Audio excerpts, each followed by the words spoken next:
ఈ రోజు ప్రపంచమంతా పట్టణాల వైపు వేగంగా విస్తరణ జరుగుతుంది. దానికి తగ్గట్టుగా మనం నగరాలను అభివృద్ధి చేసుకోవాలి. అందులో భాగంగానే ఈ రోజు వికసిత్ భారత్ ప్రణాళిక ఏంది? ఈ రోజు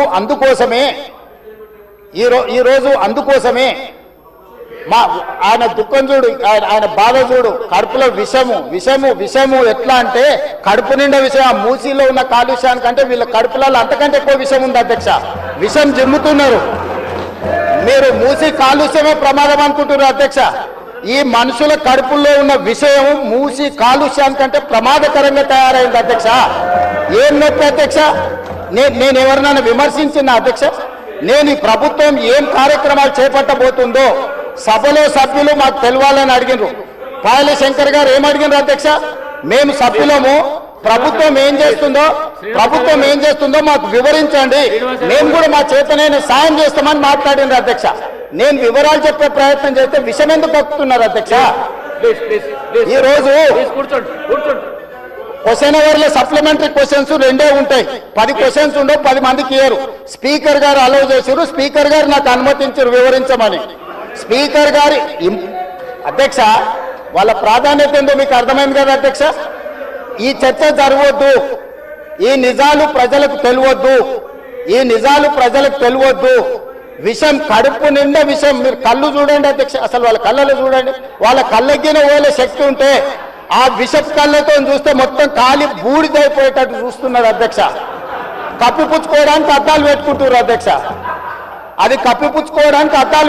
అధ్యక్ష. అద్దాలు పెట్టుకున్నా మీ విషపు చూపులు ప్రజలకు అర్థమవుతాయి. అందుకోసమని నా మాట ఒక్కటే అధ్యక్ష. ఈరోజు తెలంగాణకు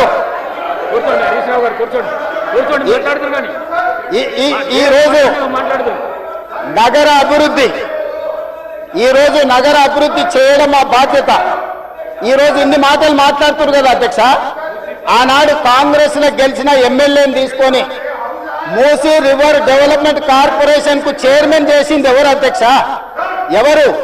ఈ రోజు వివరాలు చెప్తుంటే ఆ నొప్పెందుకు అధ్యక్ష?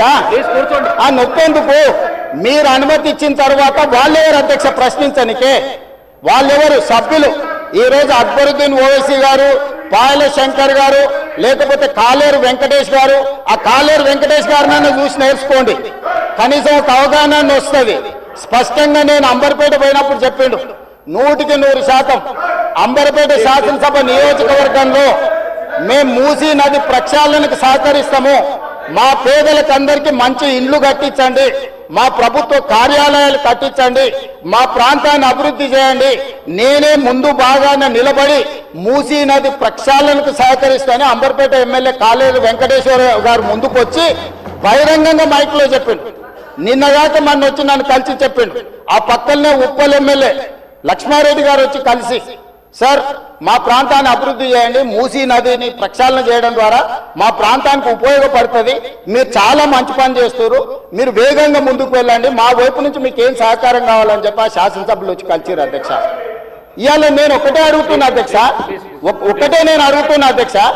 ఈ రోజు మూసీ నది ప్రక్షాళన చేసుకుంటే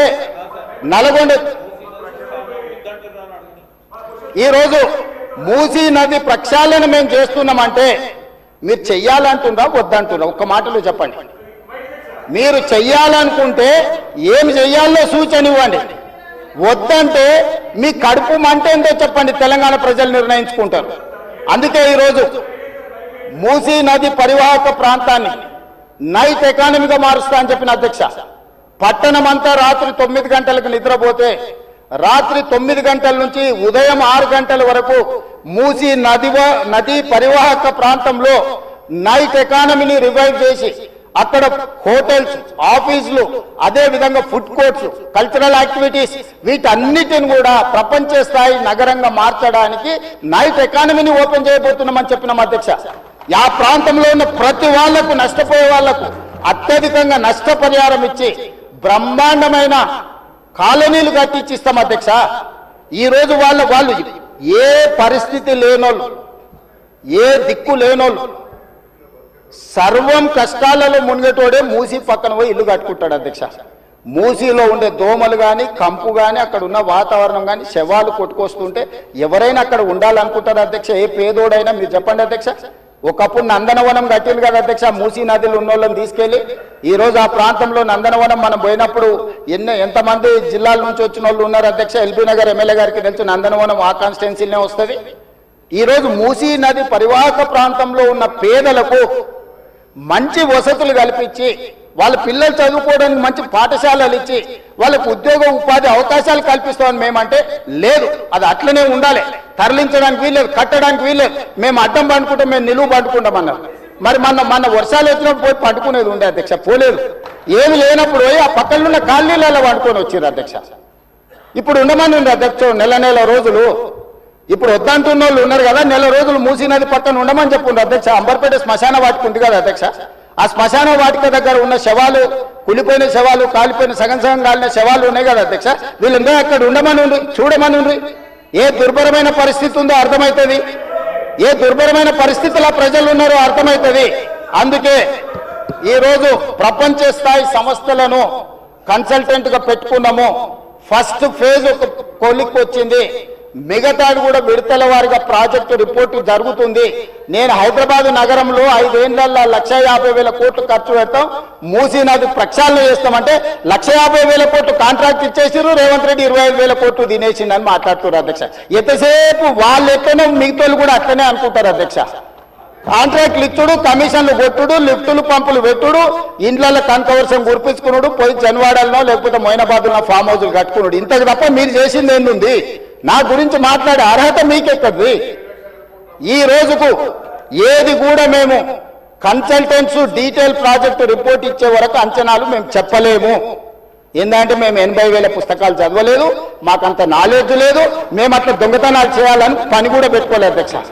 అందుకే ఈరోజు మంచిరేవుల దగ్గర కాకతీయుల నాటి శివాలయం ఉన్నది అధ్యక్ష. 850 సంవత్సరాల పురాతనమైన శివాలయం మంచిరేవుల దగ్గర ఉంది అధ్యక్ష. గ్రేహాండ్స్ ల్యాండ్ ఉందా, ఈ రోజు అక్కడ శివాలయం కట్టదలుచుకున్నాం అధ్యక్ష. మన సంస్కృతిని కూడా పునరుద్ధరిస్తున్నాం. ముందుకు వచ్చి